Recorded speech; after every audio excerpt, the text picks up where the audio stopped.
बेगम सुल्तान जहां के बारे में डिस्कस करेंगे इस लेक्चर में। ये है जी बेगम सुल्तान जहां, इमेज में देख सकते हो आप। ये रिसेंटली अभी न्यूज़ में क्यों है? क्योंकि इनकी डेथ एनिवर्सरी को ऑब्जर्व किया गया। ये एक फिलंथ्रोपिस्ट थी जी, मतलब जो वेलफेयर के लिए काम करता है, लोगों की भलाई के लिए काम करता है, उसे बोलते हैं फिलंथ्रोपिस्ट। प्रोलिफिक राइटर थी, बहुत ही प्रसिद्ध लेखक थी जी, किताबें लिखी हुई हैं इन्होंने। और फेमिनिस्ट थी, मतलब जो मैन और वुमन को इक्वल समझे, बराबर समझे, महिला और पुरुष को, उसे बोलते हैं फेमिनिस्ट। और वुमन के इंटरेस्ट को सर्व करे, मतलब महिला के भलाई के लिए काम करे, उसे फेमिनिस्ट बोलते हैं। इन्होंने वुमन एम्पावरमेंट को भी प्रमोट किया था जी, महिला सशक्तिकरण। और ये अलीगढ़ यूनिवर्सिटी, अलीगढ़ जो मुस्लिम यूनिवर्सिटी है, अभी भी यूपी में अलीगढ़ है, वहाँ पे यूनिवर्सिटी बनी हुई है ये, उसकी फर्स्ट फीमेल चांसलर थी, पहली महिला चांसलर, यानी कि चेयरमैन बोल सकते हो जी, जो अध्यक्ष होते हैं मुस्लिम यूनिवर्सिटी की, चांसलर थी ये पहली। इनका जन्म होता है 1858 में, भोपाल में जन्म होता है।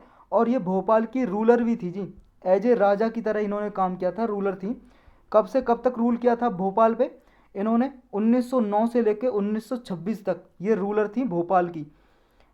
लास्ट बेगम थी जी ये भोपाल की, आखिरी बेगम। उसके बाद इनके जो बेटे हैं उन्होंने सक्सीड कर लिया था इनको, मतलब इनके मरने के बाद इनके बेटे ने रूल किया था भोपाल पे। और ये फोर्थ फीमेल रूलर थी भोपाल की। देखो ये चौथी फीमेल थी, चौथी फीमेल, मतलब जो जिन्होंने भोपाल पे रूल किया था। इससे पहले तीन और महिला थी जिन्होंने रूल किया था भोपाल पे, लेकिन मुस्लिम जो अलीगढ़ मुस्लिम यूनिवर्सिटी है उसकी फर्स्ट फीमेल चांसलर थी, तो इससे कंफ्यूज नहीं होना है आपको। इन्होंने जी म्यूनसिपालिटी सिस्टम सेटअप किया, बनाया, जिसमें इलेक्शन किए जाते थे, जैसे आज भी इलेक्शन होते हैं ना म्यूनसिपालिटी में। इन्होंने भोपाल में उस टाइम में इलेक्शन करवाए थे। और सारी सिटी को, जो भोपाल सिटी है जी, सारी शहर को वर्ल्ड सिटी बना दिया था, मतलब चारों तरफ दीवार बनवा दी इन्होंने। और पैलेस बनवाया अपने लिए, एक महल बनवाया, पैलेस का मतलब जी महल। इन्होंने कुछ और स्टेप लिए जी ताकि वहाँ पे इम्प्रूवमेंट किया जा सके सिटी में, जैसे पब्लिक हेल्थ के लिए हॉस्पिटल वगैरह इन्होंने खुलवाई जी। सैनिटेशन, जगह जगह सिटी में, शहर में बाथरूम लैट्रिन वगैरह खुलवाई। वाटर सप्लाई घरों तक वर्ल्ड सिटी में इन्होंने प्रमोट की जी। और वैक्सीनेशन ड्राइव को भी इन्होंने जी इम्प्लीमेंट किया, रेजिडेंट्स के लिए, जितने भी शहर में जो लोग रहते थे निवासी, उनके लिए टीकाकरण किया, वैक्सीनेशन ड्राइव को लागू किया, इम्प्लीमेंट किया भोपाल में। फेमिनिस्ट आइकन की तरह थी जी ये, जो क्या है जी, जो वुमन थी, महिला थी, जो पेट्रियार्की के जाल में फंसी हुई थी। पेट्रियार्की क्या है जी? पेट्रियार्की एक ऐसा सिस्टम है, ऐसा सिस्टम है, ऐसी प्रथा है जिसमें सारा कंट्रोल मैन का रहता है, आदमी का। फैमिली हो, परिवार हो, तो परिवार में हेड ऑफ द फैमिली कौन रहेगा? आदमी, पर्सन रहेगा, मैन, वही कंट्रोल करेगा सारा। घर में क्या होना वही करेगा आदमी, औरत को कोई नहीं पूछा जाएगा। जहाँ गवर्नमेंट की बात आए, गवर्नमेंट में सारा कंट्रोल कौन करेगा? मैन, मैन ही रहेगा, वुमन कोई नहीं रहेगी गवर्नमेंट में। मतलब सबॉर्डिनेट रहेगी, अगर वुमन रहेगी तो सबॉर्डिनेट की तरह, मतलब मैन से नीचे रहेगी वुमन। तो ऐसे सिस्टम को बोलते हैं जी पैट्रियार्की, जहाँ पे सब ग्रुप हो, फैमिली हो, गवर्नमेंट हो, सब में कंट्रोल मैन का हो। तो अभी भी आपने देखा होगा जी, जैसे मैन, एक ये भी पैट्रियार्की का एग्जाम्पल है कि जब शादी होती है, मैरिज, तो लड़का होता है जो मैन, वो ही बारात लेके जाता है लड़की के घर पे। और ये एक पैट्रियार्की का एग्जाम्पल है। लेकिन कुछ ऐसे सिस्टम भी है जी जहाँ पे बारात जाती है तो लड़की जाती है, लड़की जाती है और वो बारात लेके जाती है और अपने घर पे लेके आती है शादी करने के बाद लड़के को, और उसके लड़की के घर पे रहते हैं फिर। ऐसा सिस्टम हमारा इंडिया में भी है क्या? हमारे इंडिया में जी हाँ बिल्कुल है। नॉर्थ ईस्ट इंडिया में है, बहुत एग्जाम्पल देखने को मिलेंगे आपको। कई सारी प्रजातियां हैं, अनुसूचित जनजातियां हैं, उनमें हैं, ऐसे परफॉर्म होते हैं। मेघालय वगैरह इसके आसपास के कई इलाकों में होते हैं। इन्होंने जी मीटिंग हॉल भी बनवाए 1913 में, एक मीटिंग हॉल, कहाँ पे? लाहौर में, जो आज पाकिस्तान में लाहौर, वहाँ पे बनवाया। तब तो इंडिया का और ये साथ ही हुआ करते थे आज़ादी से पहले। तो लेडीज़ के लिए, महिलाओं के लिए मीटिंग हॉल बनवाया था, वहाँ पे महिलाओं की मीटिंग हुआ करती थी ताकि उनके सशक्तिकरण के लिए काम किया जा सके। और इन्होंने एक एग्जीबिशन लगवाई जी, एग्जीबिशन का मतलब है प्रदर्शनी, जहाँ पे कुछ चीज़ें लेके आए और बेचे महिलाएं, ऐसी प्रदर्शनी, एग्जीबिशन लगवाई, ऑर्गेनाइज की, आयोजित की। नुमाइश मनसूनुआत ए हिंद, इस एग्जीबिशन का नाम रखा जी, नुमाइश मनसूनुआत हे हिंद। ये भोपाल में लगवाई जी।